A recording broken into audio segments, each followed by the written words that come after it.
Banyak hal yang bikin anak kos jatuh ke dalam jurang. Jurang yang dimaksud di sini ini bukan jurang yang sebenarnya, tapi kesusahan dalam hidup mereka. Mereka yang memaksakan untuk mengikuti gaya hidup orang-orang yang tidak sesuai dengan kemampuan mereka, sehingga mereka tersesat dan kehidupan mereka jadi tidak teratur. Kenapa? Karena anak yang baru pindah di dunia yang baru, di lingkungan yang baru, pasti ingin mencoba banyak hal. Mereka ingin mencoba hal-hal yang belum pernah mereka rasakan dan mereka lakukan, sehingga hal tersebut membuat mereka jatuh ke dalam jurang mereka sendiri. Kenapa gue bilang gitu? Ya karena gue juga anak kos. Gue juga ngerasain kayak, ayo ke sini, ayo ke sana. Duit gue habis buat apa yang sebenarnya gue inginkan, tapi nggak gue butuhkan. Kenapa gue bikin video kayak gini? Ya karena gue nggak ingin kalian juga tersesat kayak gitu. Soalnya gue juga pernah merasakan kan. Jadi di video ini kita sama-sama belajar sih gimana caranya agar tidak masuk ke dalam jurang. Di sini gue bakal ngejelasin gimana sih cara prioritas keuangan. Gue udah ngebagi yang level pertama itu yang kita tahu ya, itu kebutuhan utama, kebutuhan pokok. Yang pertama itu sandang, pangan, dan papan. Pertama sandang. Kita pasti butuh pakai baju kan. Gak mungkin kita kemana-mana gak pakai baju. Nah, yang pasti itu hal yang perlu kita dahulukan. Lalu pangan. Orang pasti makan. Kalau lu nggak makan, lu pasti mati. Kalau lu nggak minum, lu juga mati. Tapi kalau misalnya lu bisa hidup tanpa keduanya, gue akuin lo hebat. Jadi skip aja videonya. Lalu papan. Buat lu yang terlalu mentingin gaya hidup, sehingga ngorbanin uang kos lu dan akhirnya lu keteteran buat uang kos, disaranin jangan korbanin hal tersebut buat hal yang sebenarnya nggak lu butuhkan. Mungkin itu yang untuk level pertama. Kedua itu menabung, dana darurat, dan asuransi. Nah, banyak banget nih orang yang ngelewatin level ini terus lanjut ke level berikutnya. Kenapa? Karena yang pertama menabung. Seperti yang kita tahu, kebutuhan uang tuh bukan buat sekarang aja, tapi kita juga harus memikirkan untuk kedepannya.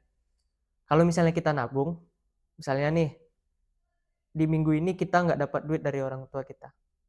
Nah, otomatis kalau kita udah nabung, kita tetap bisa bertahan meskipun telat dikirimnya. Lalu, dana darurat.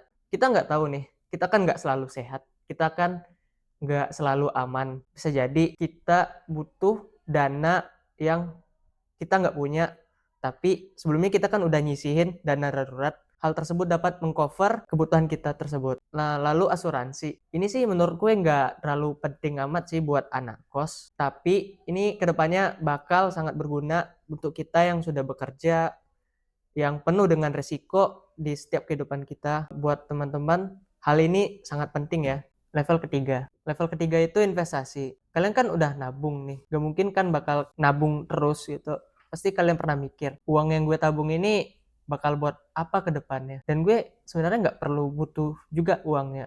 Nah, disitulah adanya investasi. Nah, di sini gue bakal jelasin perbedaan investasi sama menabung. Pertama, menabung. Menabung itu kegiatan menyisihkan sebagian uang yang akan kalian gunakan di masa depan. Sementara investasi itu kegiatan penanaman modal yang kalian harapkan dapat keuntungan di masa yang akan datang. Untuk di level 3 ini, sebelum kalian berinvestasi itu, kalian harus punya tabungan. Nah, yang mana di uang tabungan ini, kalian kan punya uang dingin.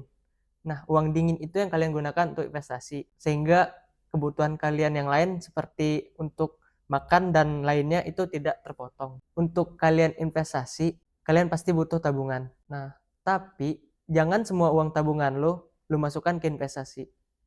Lu harus pandai bagi nih, yang mana uang yang bakal lu investasikan, yang mana uang yang lu bakal tabung.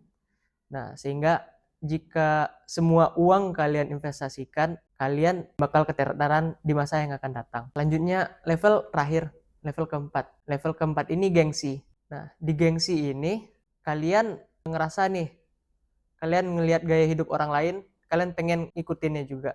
Kayak kalian belanja barang mewah, beli mobil, beli motor, atau beli barang yang sebenarnya nggak kalian butuhkan sama sekali. Memang kalian perlu self reward. Cuma lakukan itu sesuai dengan kemampuan kalian. Jangan sampai hal tersebut membebankan diri kalian sendiri. Gak perlu kita ikutin gengsi. Orang-orang di luar sana makan ke kafe, jalan-jalan, ke sana ke sini, buang uang. Bukannya gue melarang kalian jalan-jalan, makan mewah dan gimana. Tapi sadar diri, kehidupan orang itu beda-beda. Siapa tahu mereka anak orang kaya, atau mereka udah menyiapkan apa yang gue bilang sebelumnya. Makanya mereka boleh berani buat begitu. Saran dari gue, cobalah berhenti untuk ngikutin gengsi kalian. Sesekali coba pikirkan masa depan.